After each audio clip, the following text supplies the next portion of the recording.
everyone. I'm Susie Gitzeg, Marketing Director at Dell Technologies and a passionate leader of empathetic, high-performance teams. So welcome to my LinkedIn video series, Leading Questions, where I dive into real conversations with authentic leaders I admire and respect.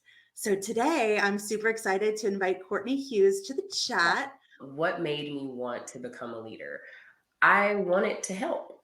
I really wanted to help. Somebody took a chance on me. And so when you look at leadership tables and what they look like, I wanted to help, to be a representation of people that look like me, to provide opportunities to people, making them equal for everyone. Like, I'm not leading in front, I'm walking beside, and nothing is above me. It's really easy to tell people what to do, but it's even harder for people to want to follow you because they want to follow you, not because you're telling them what they need to do. Today, my guest is Kevin Liebel. I had a manager early in my career, very early in my career, and we sat down to do our end of year discussion. And he said, Kevin, my job as a manager is to remove obstacles so that you're successful. And for me, I'd never had a manager say something like that before. It just flipped the equation for me. And normally, employees are here to make the manager look good so that they can move up the ranks. His attitude was, if my team's successful, then I'm successful. So I'm going to make everyone on my team successful. And that's something that's stuck with me and I've used throughout my career. My guest is Allie Beers. Welcome, Allie. For me, it was about just trying to evaluate like what made me feel the best. And it was usually when I was helping other people to do something that they were trying to achieve. And that seemed like a natural step to want to be in leadership, just helping others achieve their goals and being that advocate leader for them. At one point, I had a manager that I didn't care for as much. And, that really made me realize that having a great manager or having even a good manager can be night and day. It can kind of change someone's whole experience and even their life outside of work. We're excited to have Krista Semko here. From my perspective, leadership is a privilege, and it's something that you need to show up in big and small ways. And you need to understand what that privilege means. Every single day, I make sure that I'm showing up for my team, and they deserve that commitment from me and that focus from me to help them achieve what it is that they want to achieve in the best way that I can support them to do so. And that takes time and it takes commitment. You have to work at it. And that's why I think I look at it as a privilege and something that I need to earn day in and day out. So today, my guest is Jenny Newman. It's just time to take a step back by allowing others to move forward. And that was this pivotal moment for me where I thought leadership wasn't really about me being in front.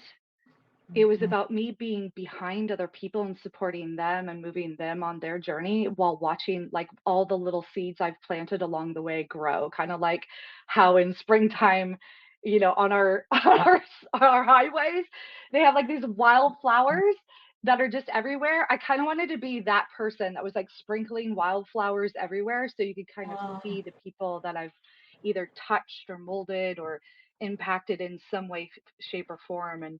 And that was that pivotal moment for me. It truly, truly was. Today, my guest is John Siegel. Welcome, John. When I thought of what a prototypical leader was, again, growing up, I thought of someone that could do no wrong. The reality is that, at least in the modern times, modern leadership is more about leaders that you can connect with. And connecting with leaders oftentimes means that they're humble. I think surprising, I guess, for me has been that it's okay to show weakness. It's okay to make mistakes and learn from those mistakes and not be the one with all the answers all the time. For me, it worked out because I am certainly not the all-knowing leader. I take pride in bringing diverse sets of people together, and together, we can solve problems as opposed to just a leader on their own. I'm super excited to invite Nicole Rex to join me. One of the things that I really always wanted was an executive coach, you know, like tell me all the secrets and finally like take me behind the curtain. And so I finally got an executive coach and I was so excited. So as part of that, you interview different people. And one of the women that I interviewed, the first thing out of my mouth was, okay, so what you need to know about me is I am not really executive material. So I'm going to need your help to make me an executive. And of course, she just had this blank look on her face. And she was like, hey, you do know the reason why you're here is because of how you've been performing and who you are as a leader.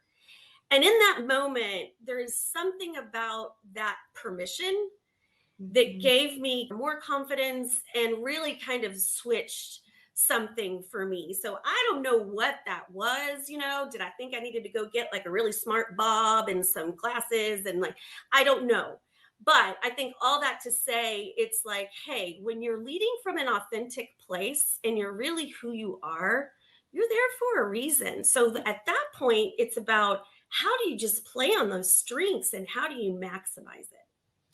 My guest is Sarah Rosen. I think a lot of people who seek to be leaders are very ambitious and they become very good at what they do by working really hard on that one thing, right? Mm-hmm. That's what gets you nominated maybe for the leadership position, but like what got you here won't get you there. And that sounds so cliche, but it's true because what I learned, it was very humbling, and I continue to be humbled all the time as a leader, was wow, like my job isn't to be the most successful.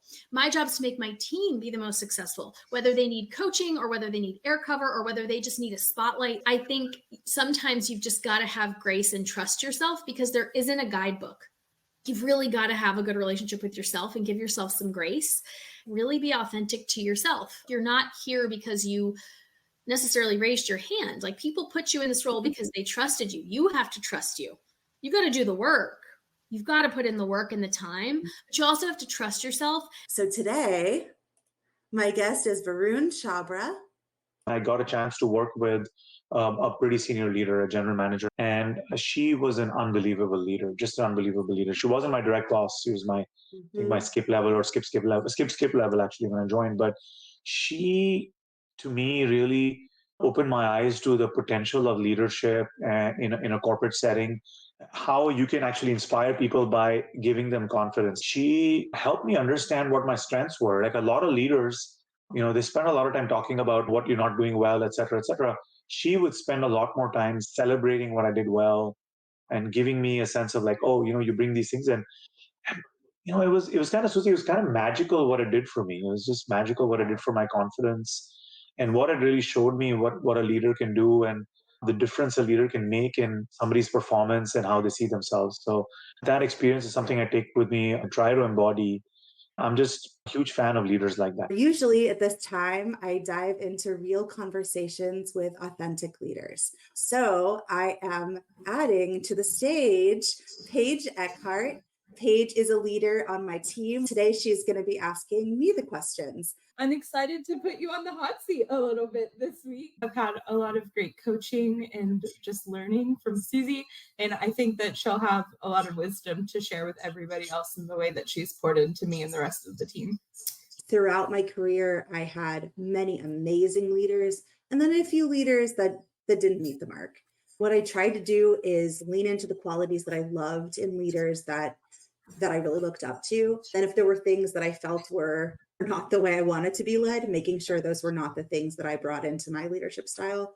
I believe, and really, I guess the basis for this whole podcast is really like, there's a new way to be a leader. It doesn't have to be the way from the movies and the Mad Men generation. There's a way of being kind and authentic and compassionate and listening and supporting. I had leaders that championed me, and I want to champion you guys. And I want you guys to always feel that, like, no matter what situation you're in, I'll always have your back. It's about empowering each of you to come into your own and know that you have a safe place to do it and a team that rallies around you and supports you. And that, honestly, for future folks who are going into leadership or thinking about leadership, what I would say is, Is that feeling something that motivates you? Do you get excited and fulfilled by seeing other people get excited and fulfilled? If so, leadership might be a place for you. And for everyone, thank you so much for your support over season 1. I learned a lot from leaders that I already knew that motivated me and inspired me. I look forward to more authentic conversations with more authentic leaders.